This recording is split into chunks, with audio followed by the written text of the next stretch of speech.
Welcome to another edition of The Brush with Greatness.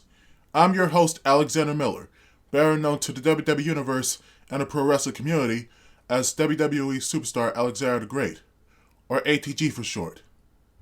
For today's edition of The Brush with Greatness, I'll be reading Alice in Wonderland, Chapter 10, The Lobster Quadrille. Let's begin. The Mock Turtle sighed deeply and drew the back of one flapper across his eyes.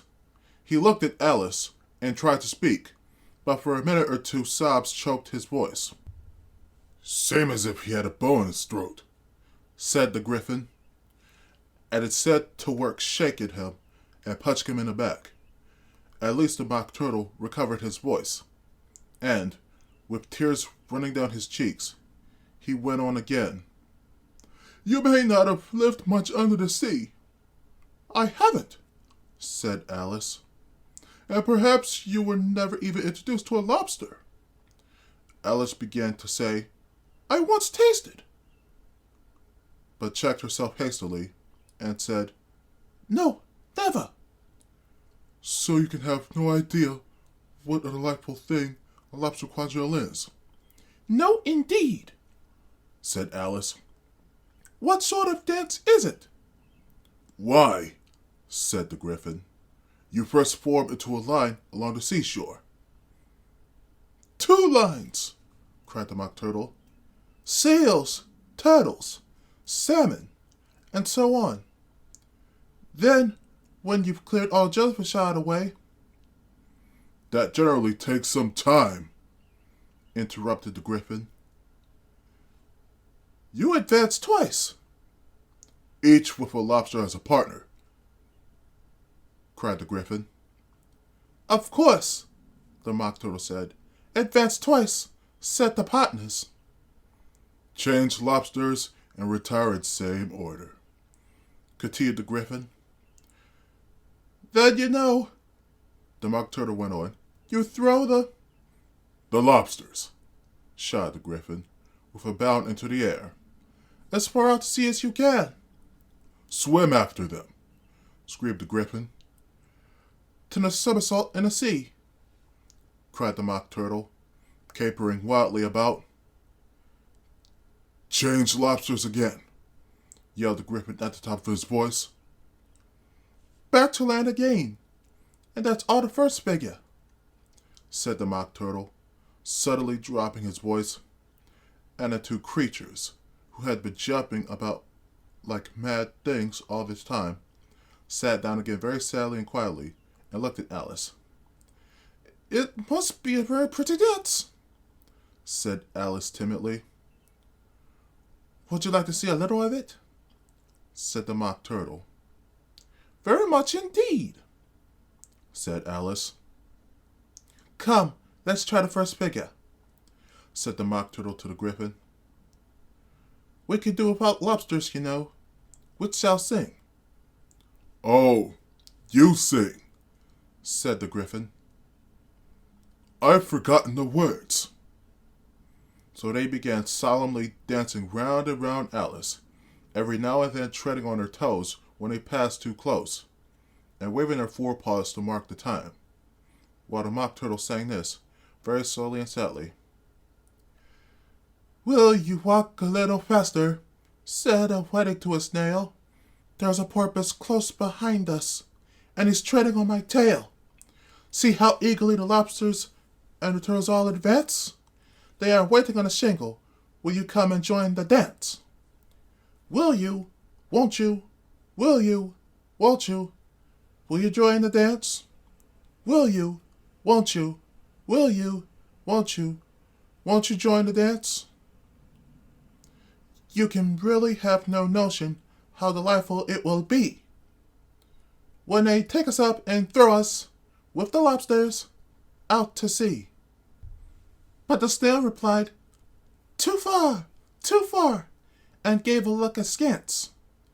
Said he thanked the whiting kindly, but he would not join the dance. Would not, could not, would not, could not, would not join the dance. Would not, could not, would not, could not join the dance.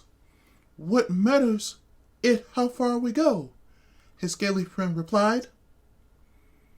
"There is another shore, you know, upon the other side. The further off from England, the nearer is to France. Then turn not pale, beloved snail, but come and join the dance. Will you, won't you, will you, won't you, will you join the dance? Will you, won't you, will you, won't you join the dance?" "Thank you. It's a very interesting dance to watch," said Alice, feeling very glad that it was over at last. "And I do so like the curious song about the whiting." "Oh, as to the whiting," said the Mock Turtle. You've seen them, of course." "Yes," said Alice. "I've seen them often at Did." She checked herself hastily. "I don't know where Did may be," said the Mock Turtle, "but if you've seen them so often, of course you know what they're like." "I believe so," Alice replied thoughtfully. "They have their tails in their mouths, and they're all over crumbs." "You're wrong about the crumbs," said the Mock Turtle. "Crumbs would all wash off in the sea, but they have their tails in their mouths. And the reason is—" Here the Mock Turtle yawned and shut his eyes. "Oh, tell her about the reason and all that," he said to the Griffin. "The reason is," said the Griffin, "that they would go with the lobsters to the dance. So they got thrown out to sea. So they had to fall a long way. So they got their tails fast in their mouths. So they couldn't get them out again. That's all." "Thank you," said Alice. "It's very interesting. I never knew so much about a whiting before." "I could tell you more than that if you like," said the Griffin. "Do you know why it's called a whiting?" "I never thought about it," said Alice. "Why?" "It does the boots and shoes," the Griffin replied very solemnly. Alice was thoroughly puzzled. "Does the boots and shoes?" she repeated in a wondering tone. "Why, what are your shoes done with?" said the Griffin. "I mean, what makes them so shiny?" Alice looked down at them and considered a little before she gave her answer. "They're done with blacking, I believe."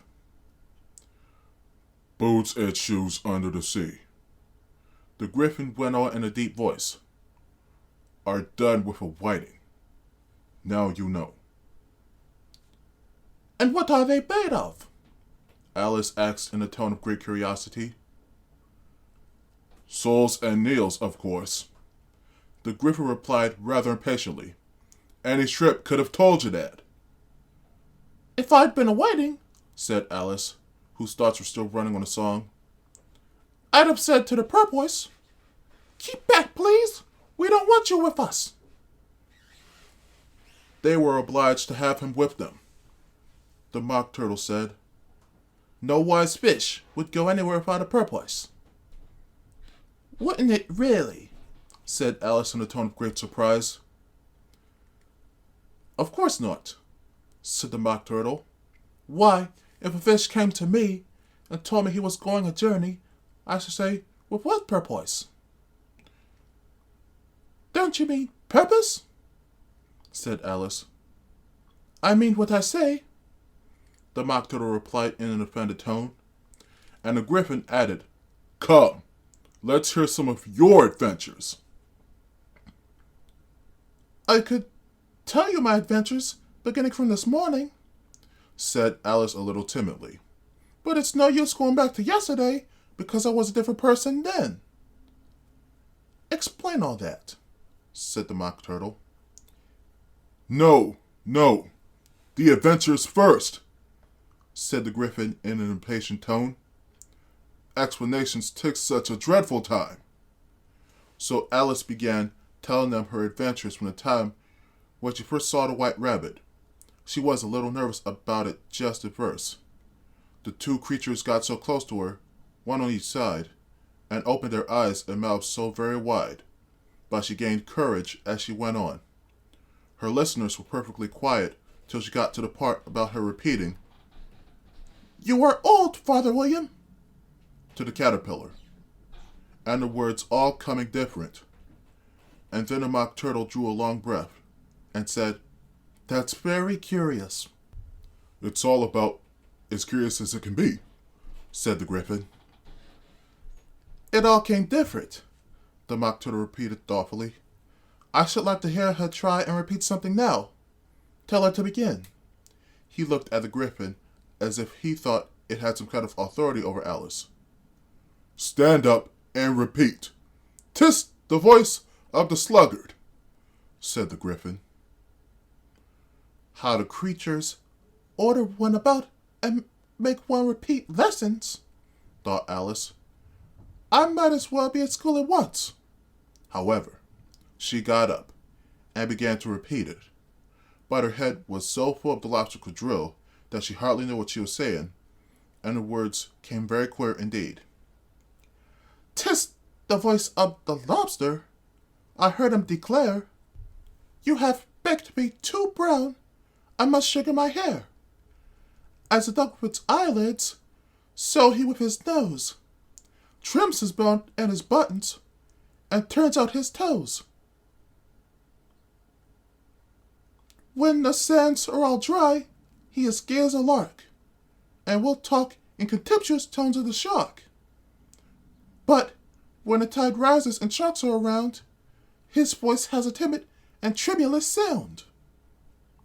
"That's different from what I used to say when I was a child," said the griffin. "Well, I never heard it before," said the mock turtle, "but it sounds uncommon nonsense." Alice said nothing. She had sat down with her face in her hands, wondering if anything would ever happen in a natural way again. "I should like to have it explained," said the mock turtle. "She can't explain it," said the griffin hastily. "Go on with the next verse." "But about his toes?" The mock turtle persisted. "How could he turn him out with his nose, you know? It's the first position in dancing," Alice said, but was dreadfully puzzled by the whole thing and longed to change the subject. "Go on with the next verse," the griffin replied impatiently. "It begins, 'I passed by this garden.'" Alice did not dare to disobey, though she felt sure it would all come wrong, and she went on in a trembling voice. "I passed by his garden, and marked, with one eye, how the owl and the panther were sharing a pie. The panther took pie crust and gravy and meat, while the owl had the dish as a share of the treat. When the pie was all finished, the owl, as a boon, was kindly permitted to pocket the spoon, while the panther received knife and fork with a growl, and concluded the banquet." "What is the use of repeating all that stuff?" the mock turtle interrupted. "If you don't explain it as you go on. It's by far the most confusing thing I've ever heard."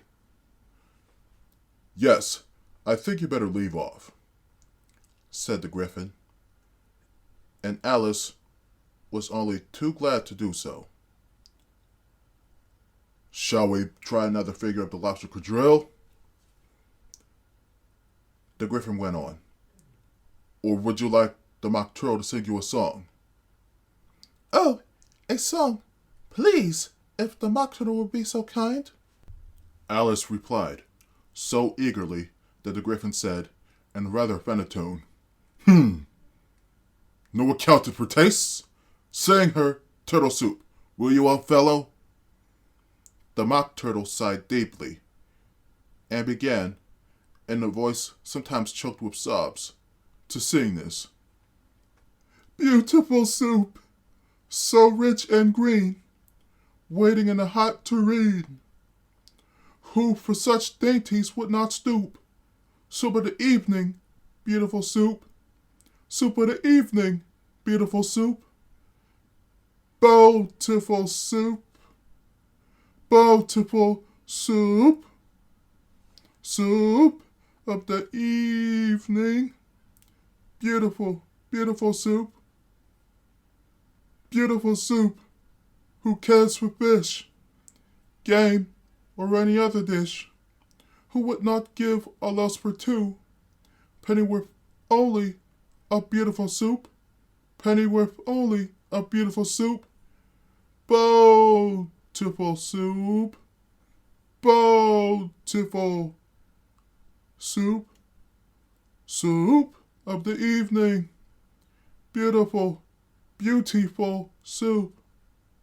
Chorus again, cried the Griffin, and the Mock Turtle had just begun to repeat it, when a cry of, "The trial's beginning!" was heard in the distance. "Come on!"